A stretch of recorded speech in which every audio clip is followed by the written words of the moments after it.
leo tarehe 23 ya mwezi wa pili mwaka 2026, Mahakama Kuu ya Tanzania masijara ndogo ya Dar es Salaam chini ya jopo la majaji watatu, Jaji Ndunguru, Karemaha pamoja na Jaji Kiwonde, imeendelea kusikiliza kesi ya Jamhuri dhidi ya mwenyekiti wa Chama cha Demokrasia na Maendeleo ndugu Tundu Antipas Mugwai Lissu.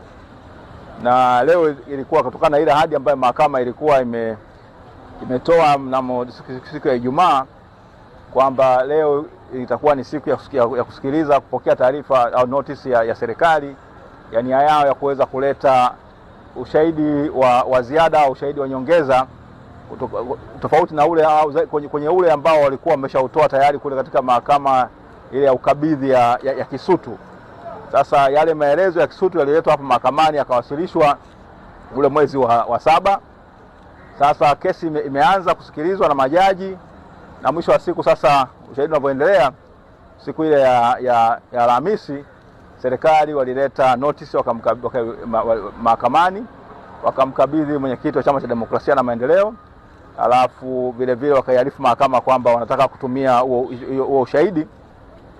Lakini ambacho baada ya mwenyekiti kupitia ile notice alikagundua kwamba yule ambaye anatakiwa kutoa ushahidi wake, ile notice inamhusu yule mtu ambaye tayari alishawasilisha ushahidi wake katika mahakama ya ukabidhi au ile mahakama ya hakimu mkazi pale Kisutu inapokuwa na madaraka ya ukabidhi. Sasa mwenyekiti kama ametoa taarifa kwamba atawasilisha pingamizi siku ile notice itakapowasilishwa rasmi au itakapozungumzwa rasmi mbele ya mahakama. Na leo ndivyo ambavyo imetokea. Leo serikali wameweza kuwasilisha rasmi hiyo mbele ya jopo la majaji hiyo notice na kuanza kuizungumzia lengo lao. Sasa baada ya kumaliza mwenyekiti akawa amepinga kwa nguvu kubwa, akisema kwamba inamhusu mtu ambaye anaitwa ACP Amini Mahamba ambaye tayari yeye ni shahidi katika hii kesi.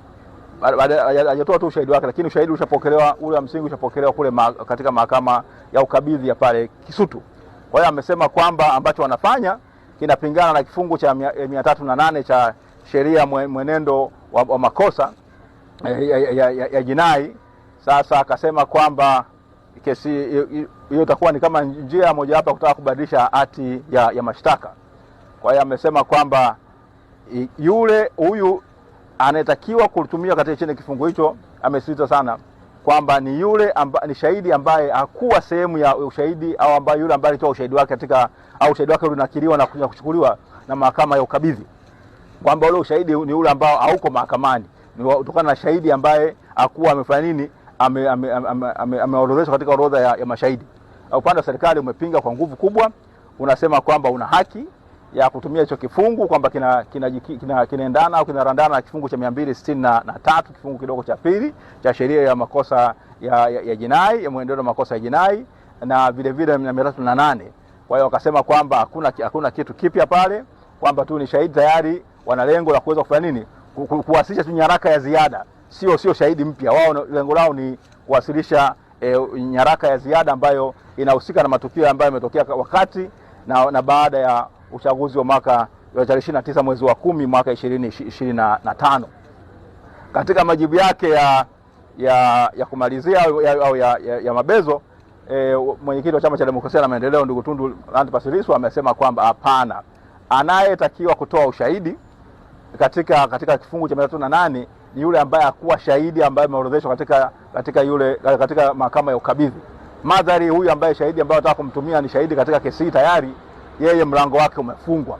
Kwa hiyo amesema kwamba mahakama isikubali, kwa sababu ikikubali itasababisha lile sanduku la Pandora au sanduku la mizimu na wadudu mbalimbali kufunguka. Kwa hiyo mambo mengi ambayo yasiohusika, ikiwemo na yale yaliyotokea na mauaji ambayo yalitokea tarehe 29 mwezi wa 10 yatazungumzwa na mahakama. Lakini mkumbuke kwamba chaji yake au mashtaka yake yanahusiana na ile kauli aliyotoa tarehe 3 ya mwezi wa 4 mwaka 2025, ambaye kwamba alisema pamoja na mambo mengine kwamba tutazuia uchaguzi na tutakinukisha. Sasa akasema mashtaka yangu ndio hayo. Sasa unapoleta mengine tarehe 29 Oktoba, hii ni sasa na kutaka kubadilisha hati ya mashtaka kupitia mlango wa nyuma, na yeye akasema mahakama ikatae mwito huo. Kwa hiyo majaji baada ya kuwa wameyatafakari haya yote, walichukua muda kidogo, wakasema kwamba ili kutenda haki inabidi shauri hili liweze kuahirishwa na wao waweze kuandika uamuzi wao kuhusiana na hizo pingamizi ambalo mwenyekiti Tundu Antipas Lissu ameliwasilisha, na mwisho wa siku kesho yake saa 3 waweze kutusomea huo uamuzi wao kuhusiana na hizo hoja za pingamizi na manani ya serikali. Kwa hiyo hali ndio tulionayo hivyo kesho, kwamba kesi itaendelea kesho tarehe 24 ya mwezi wa pili 2026 saa 3 asubuhi, ambapo kwanza tutaanza na uamuzi wa majaji kuhusiana na pingamizi aliyoweka mwenyekiti. Asanteni sana.